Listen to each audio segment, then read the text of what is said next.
standing between you and the award, so that's a bad position to be in. Second thing, you always feel that there is some valedictory speaker who is a government person who comes and talks at the end and tries to give some gyan, so I'm not going to do that.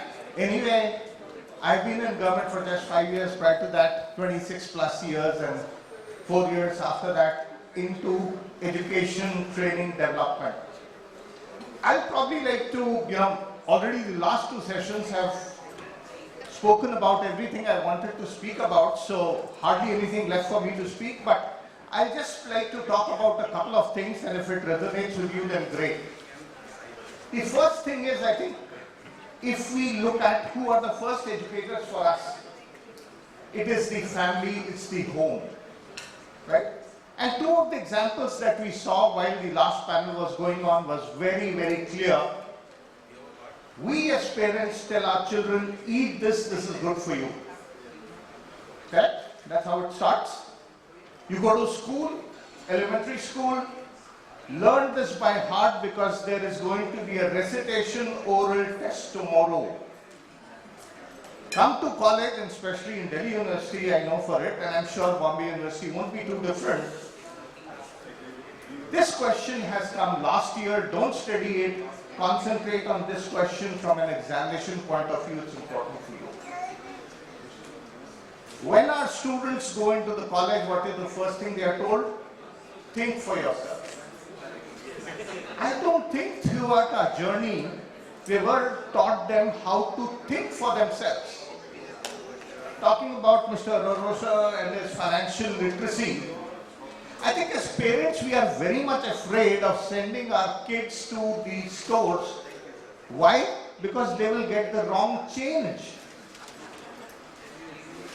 I think that's where we have to start the first basic change happening. Today when we talk about innovation, everyone jumps on the bandwagon of technology only. But innovation can happen anywhere in every field. For example, my heroine right now is this young 11 years old girl from one of the village in Telangana, and what she has done is something brilliant. She has taken 2 sticks, tied them on one end with a string, which she keeps over a bucket, which is higher than the 3 utensils she keeps underneath it. In the evening, when her parents come back from the farm or the garden with the lemons, all she does is rolls it down. She has created a lemon sorter. So the 2 rupees lemon or the 3 rupees lemon falls in first, then the 5 rupees, and now there is a new variant which is 7 rupees. Now that's innovation. We are not teaching our students innovation over here. We are telling them only one thing, right? Pascal is most important today, yesterday. Today it is, Python is important, tomorrow it will be Cobra. And everyone is just learning the syntax. We have to focus on the basics, right? Another basic. All the entrepreneurs want themselves to be invested in. Every student wants to become an entrepreneur, but they have never sold anything in their whole life.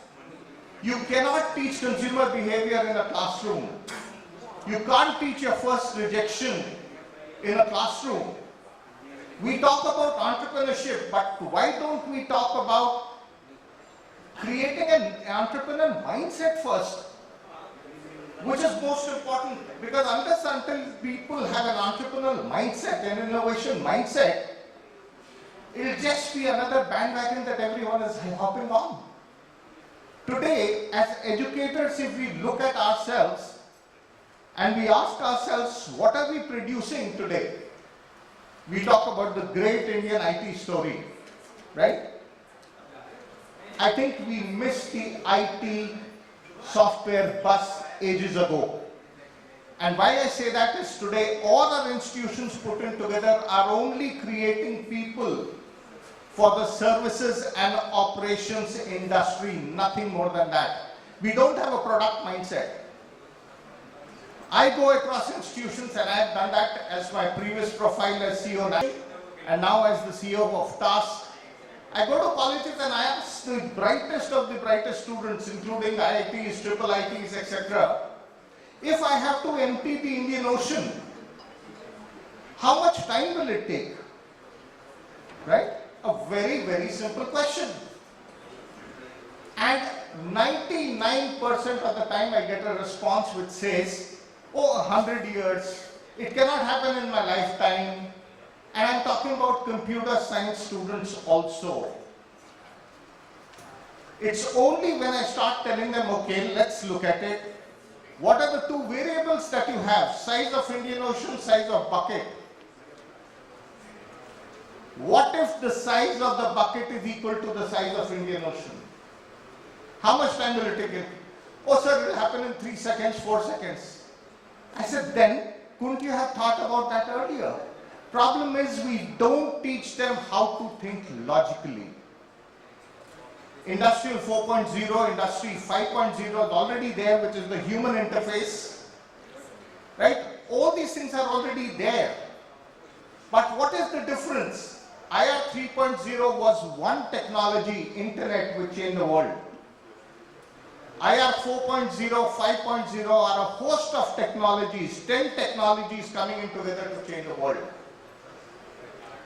Problem is that when we look at ourselves as educators, we again look at rowing, sitting in a rowing boat, you know. If you have seen a snake race sport in Kerala, right? Everyone is rowing, but they are rowing sitting in the opposite direction of where the boat is going. That is exactly what our position is today. We are seeing the past and saying, oh, we can navigate the future.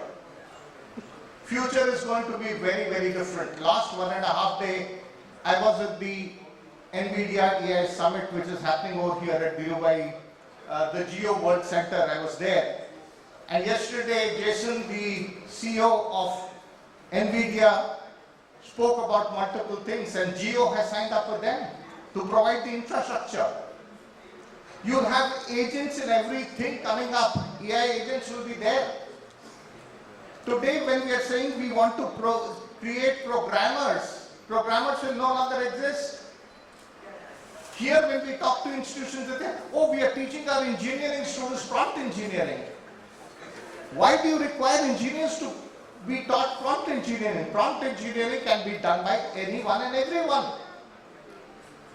And that is where we need to change. Talking about, I can keep on talking multiple things, but what I'd like to leave with everyone over here, and I was very happy to understand and hear some of you talk about the multidisciplinary thing. As per me, earlier skilling education used to be at peak, where you knew a lot of things, but you had a domain expertise in one single area. Now that, ladies and gentlemen, is going to change very, very rapidly. It's going to be an inverted pi or a Roman 2, whatever you would like to call it, where you have a domain expertise, but in the base you have technology. AI is a tool. Please understand that. It is nothing more than a tool. It is there to help you, assist you, do things faster, much more efficient.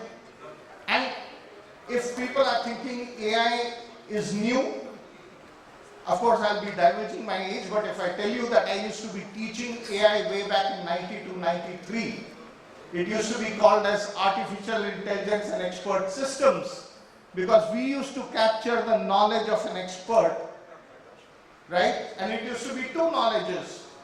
Rules, which is nothing but explicit knowledge, and there used to be tacit knowledge, which is your gut feel, which is now being established by data sets. But with AI, when we talk about AI, data sets, again you get back to the principle of GIGO. Garbage in, garbage out, gold in, gold out. Only in the AI terms it's called as hallucinations, right? You don't get the right results. So you need to ensure that you teach your students logic and basic. I think that is the most important thing. If you are able to teach them that, they would be able to develop themselves. Moving ahead, no one knows how things are going to change. But one thing is for sure, as ma'am you rightly said, you'll have enough and more time, because recently, about a month ago, 2 months ago, we did a AI summit in Telangana, where one of the aims of what future developments will happen in AI is they are looking at how you can increase human longevity. So AI modules will get into your body itself as a capsule and go and repair wherever anything needs to be done. Today you are talking about civil engineering, creating digital twins and creating bridges, checking them for weights, etc., before they are implemented. Right? Similarly, things will be changing. We will need to ensure that our youth for tomorrow, they will be working for gig economies, but they would require value-based education. So I'd like to end on a note saying that while we are very, very interested in giving our students internship in the final years, doing their projects, etc., my humble submission to all the educators here is that please think of sending your students in the first year and second year for social internships. Let them work with NGOs so that they have at least understand values. Otherwise, you'll have things that happened recently where Secunderabad station was burned by people who wanted to join the defense forces. And that is where we would be heading if we continue the same rat race. So while technology is there, it's a tool. Should we have e-learning, etc.? Definitely. But please don't put 3 hours lectures and call it e-learning. Attention is very, very small. It has to be bit-sized learning. Assessments cannot continue the way that assessments are happening right now. You have to move to authentic assessments, which is applying what you have learned instead of rote definitions, etc. Right? On that note, thank you very much for a patient listening and really appreciate it. Thank you.